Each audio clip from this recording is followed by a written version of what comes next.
Revision and editing. Now, some students might think that these are the exact same thing, but there is a difference between the two. So let's start there. Revision, we're looking at the larger issues. We might look at, do we have a thesis? What about my introduction and conclusion? On my paragraphs, do I have enough information? And then editing are going to be the smaller things like spelling, punctuation, sentence level errors, maybe even our citation and the format. We want to always do revision before we edit. Because imagine if you go through a paragraph and you fix all of the spelling and punctuation errors, and then you realize you don't even need that paragraph. It strays from the topic. We're going to cut it. We've wasted all that time. Or if we fix a paragraph and fix all the spelling and punctuation, and then we add more sentences or we change that paragraph, we then have to go back and edit again. So we want to start with revision and then move to editing. One of the first aspects of revision we want to cover is cohesion. How well does my essay kind of hold together? Am I carrying one idea throughout the essay and everything is related to everything else? So we want to look at first, does my essay have a logical beginning and ending? Am I including an introduction that matches the conclusion, or have I gone astray at some point?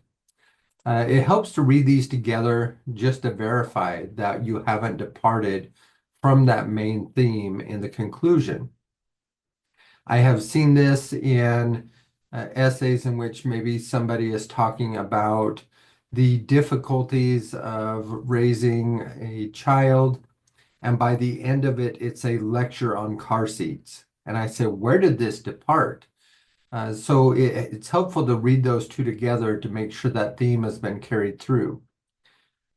With that introduction, do you end it with a thesis? Do we actually have the topic and claim with that criteria stated right at the end of the introduction? This is important because if we include that, we have kind of a roadmap or an outline of where the essay is going to go. So that one sentence, that thesis, is so important. When we look at the conclusion, does it summarize the main points of the essay? We don't want to just restate the thesis because the thesis, remember, is at the end of the introduction. It's going to promise what we're going to talk about. When we get to the conclusion, we want to summarize our points to say, this is what I've now supported. Okay, so we're going to bring back some of the ideas from the thesis, but we're not going to state it verbatim in that conclusion. Then we're going to look at our main argument and the thesis. Okay, so does that thesis include a topic and opinion? Are we stating the topic right in the thesis itself? Does the thesis contain criteria that provides a roadmap for the body of the essay? So I might have a thesis that says special needs children should be in regular high school classes with other children. And then I want to think of why. So the criteria are going to be my why because it helps with empathy between the regular students and the special needs students. It helps both parts be more social with one another, and it helps with their education. Okay, I've given three reasons why. That's going to be my criteria. And you can see how that provides a roadmap now for the essay because I talk about empathy and then socialization and then education. So it helps divide my essay up into those parts. And then lastly, does the thesis still make sense when extracted from the introduction? So if I have a thesis saying it is important because it shows, we don't know what it means. Okay, so we want to make sure that we're stating that topic, the claim, and the criteria all within a thesis, and it all makes sense even if it's pulled out of the introduction. Then I want to look at my evidence. So I've talked about my claim, my major claim. Now I want to look at the evidence. And the first thing I want to look at is every criterion in my thesis fully supported? Now, what happens if we have a thesis and we have three criteria, we've covered two, and we're already near the end of our word count? The easiest thing to do is just to cut the third one out of the thesis. But if we leave it in the thesis, it has to be talked about. Okay, so have I covered everything within that thesis? Is there any evidence that has nothing to do with the thesis? Have I departed somewhere? Am I bringing in something that hasn't been stated in the thesis? If that's the case, you can always add that to the thesis, okay? Or you can take out that paragraph completely. But everything must align with the thesis. And then, am I compounding my evidence with multiple experts or examples? So we don't want to just rely on one expert or one quote to support a full paragraph. We want to add at least a couple, if not more, to kind of show that support that we're looking for. It's the same with examples. If I bring up an example, that could be a one-time instance.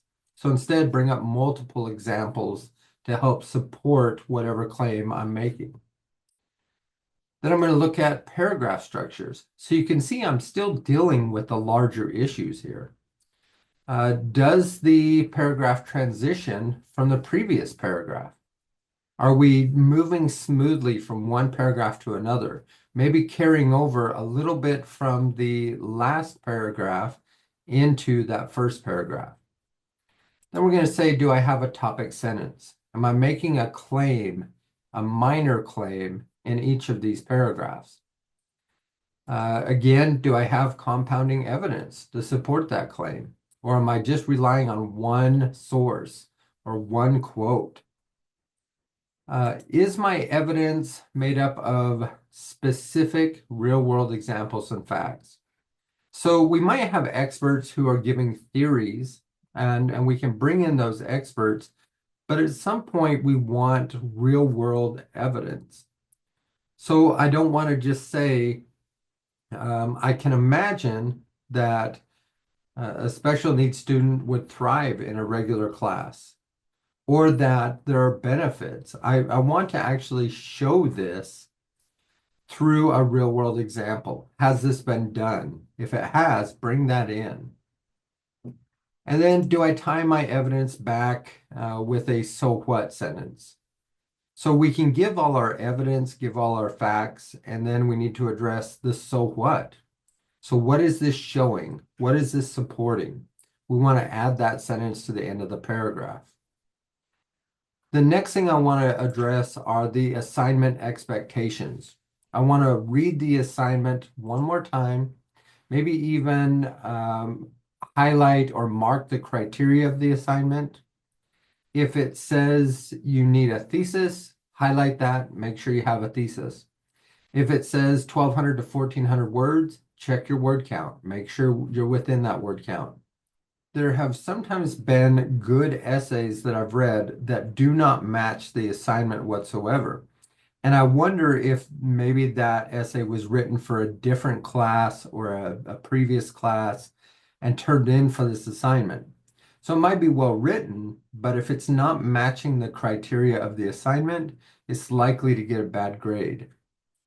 And then have you addressed all of the criteria, or are you leaving parts out of it? And one thing that I suggest is to use the rubric that is posted and grade your own paper using that rubric. Highlight certain parts of it to see what kind of grade would you give. Okay? And be honest with yourself. Next, we're going to deal with the style of the paper. So one of the things that we want to look at is first reading your paper out loud. Reading out loud will help you catch a lot of the errors and the bad wording or awkward wording within the essay.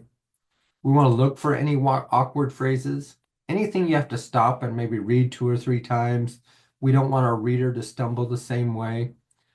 So we're going to look for those places as well. Want to look at transitions, not only in between paragraphs, but in between sentences, especially when we're bringing in source material. Is it clunky or does it flow smoothly? We're going to want to look at that movement from sentence to sentence to make sure that it flows in a nice, pleasing manner.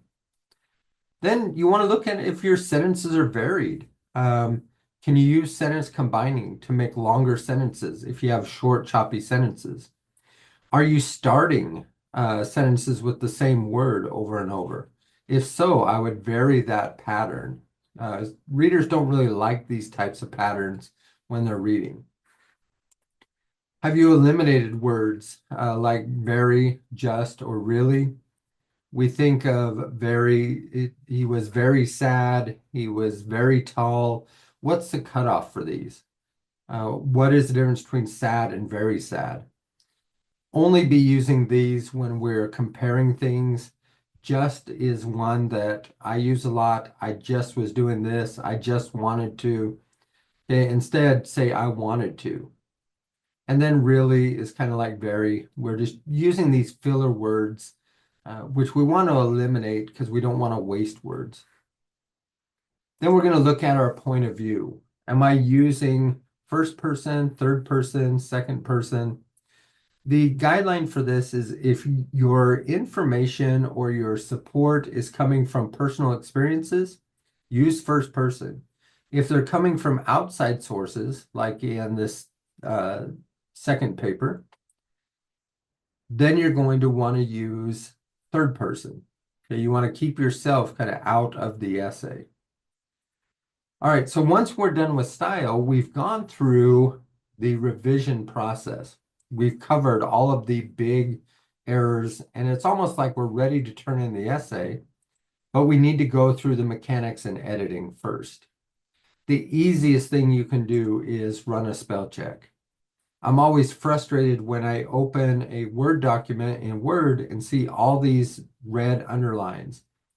Obviously, this person didn't run a spell check, or those would have been fixed.